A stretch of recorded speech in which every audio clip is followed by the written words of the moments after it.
Unit 4, Lesson 2, Leveraging on Outcomes-Based Designs, Making the Most from the Traditional and Authentic Assessment.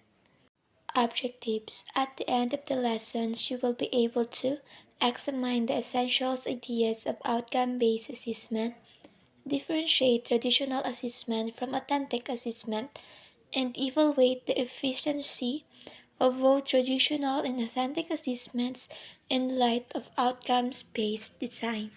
Introductions. If you don't know where you are going, it doesn't matter which road you take.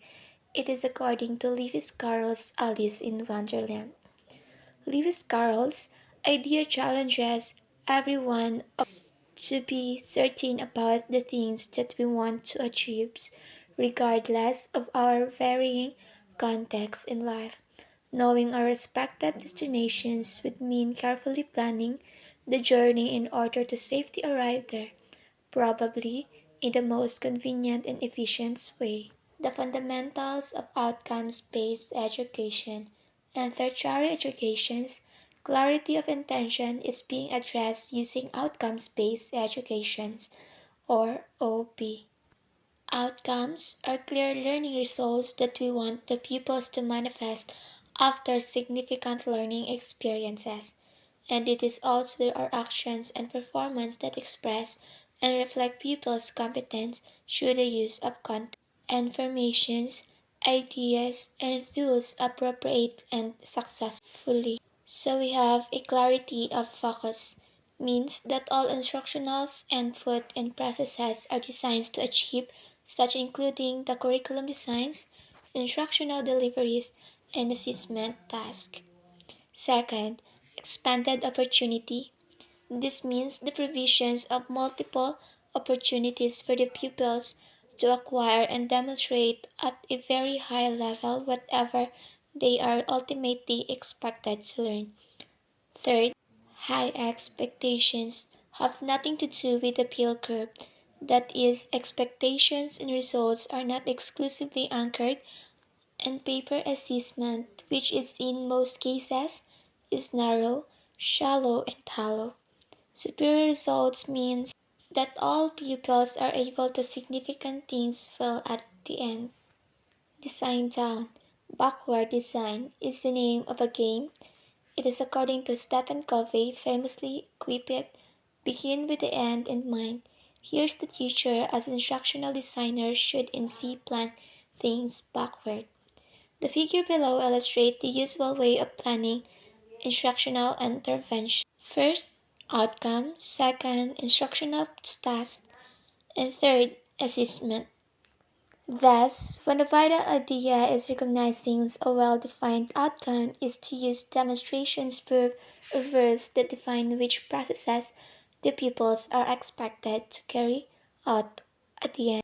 Without those verbs, those are called outcomes stated lack a clearly defined demonstrations process, and without that defined process, the statements that on the character of a goal rather than a true outcomes demonstrations. In physical education and health, the K-12 curriculum outcomes are articulated in the key and grade level standards. These are unpacked in the content and performance standard. So, on the contrary, the OV design in Figure 2 a premium on assessment as the second step after intended outcome are identified. So this means that all assessment tasks are aligned and directly linked to the standards to be achieved. First, outcome. Second, assessment. And third, instructional task. Figure 2, the OB design, since outcomes-based system expect the pupils to earn out the process. Within an outcome statement, they are careful to build those processes directly into the outcome through demonstrations, verbs. It is significant to point out that standard is closely related to outcomes are defined earlier. This nomenclature with is characterized by the expectations of what should know and able to do is essentially the same as that one of the outcome. Let's proceed to Department Order Number Series 2019. It refers to how well the pupils must perform, at what kind of task and based on what content.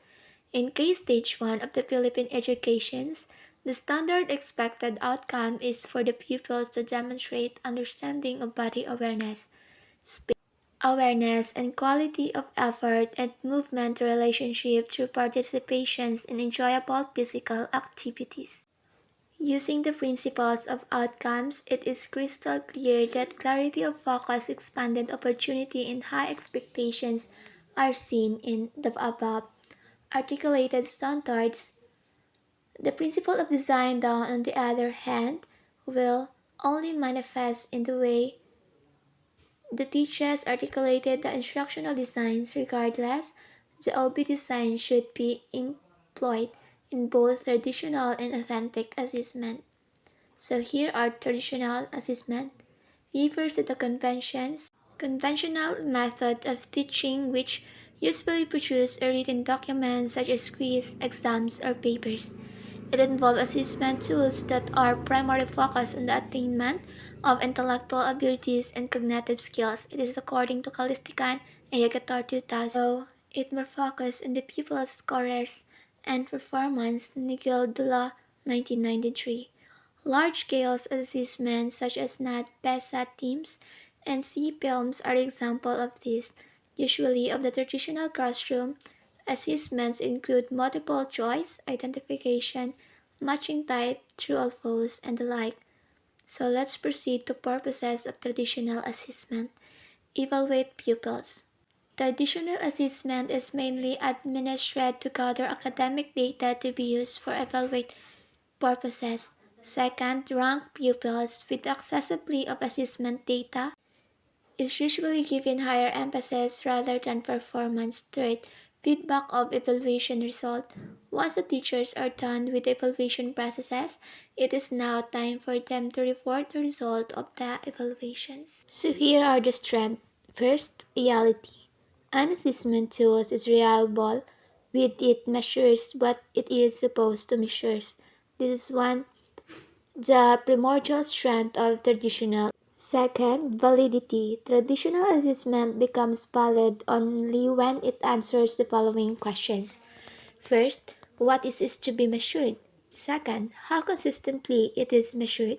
It is according to ABSB 1991. Third, easily to administer and check. The paper and pencil type of test generally contains only the specific answers per items which make it easier to administer and check.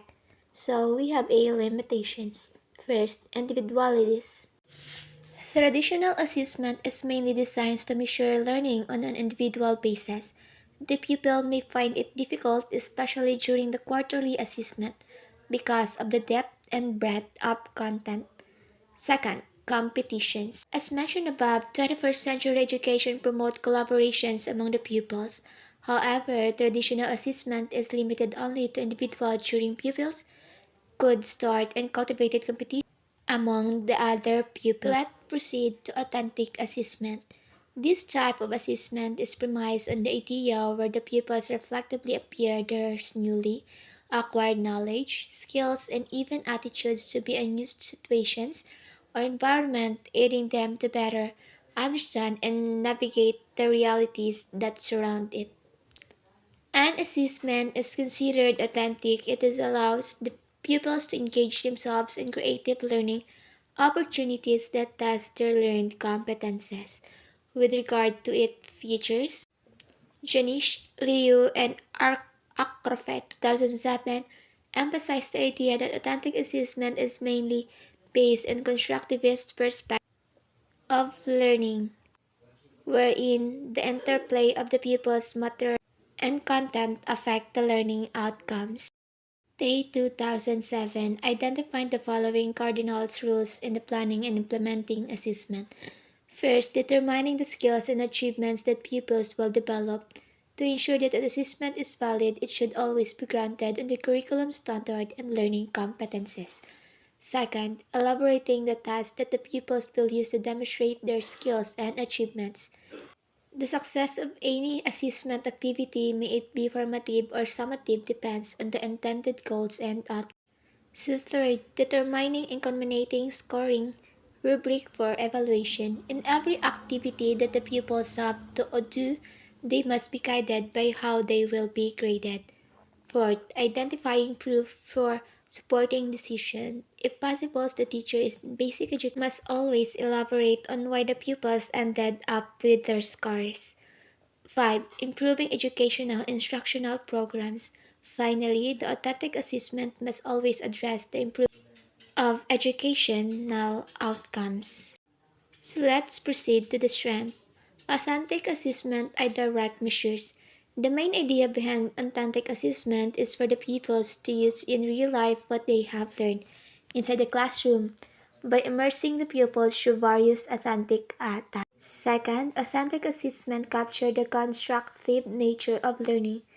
As reflected in the K-12 curriculum, social studies education must be constructivist in nature when the pupils are not passive receivers of knowledge but rather than the creator and developers of skills. So third, authentic assessment integrate teachings, learning, and assessment. In this module, it is possible to combine teaching, learning, and assessment while the pupils are evaluated in performing a task. Teaching and learning may take place at the same time. 4. Authentic assessments provide multiple paths to demonstrate. There are various ways for the pupils to demonstrate how much they have learned. Moreover, the pupils may also have the freedom to choose how they will showcase their extent of learning. So last, limitations, subjectively in scoring. With this kind of assessment, it is unavoidable that the teachers already have preconceived ideas about their pupils. This kind of preconceptions tends to result in base evaluation results. Second, coastlines. The pupils of 21st century learn to increase their competitiveness toward attaining learning outcomes. This means that in performing authentic tasks, their learning pupils may produce materials that would help them achieve highest scores. So third, limit skills and knowledge that are assessed.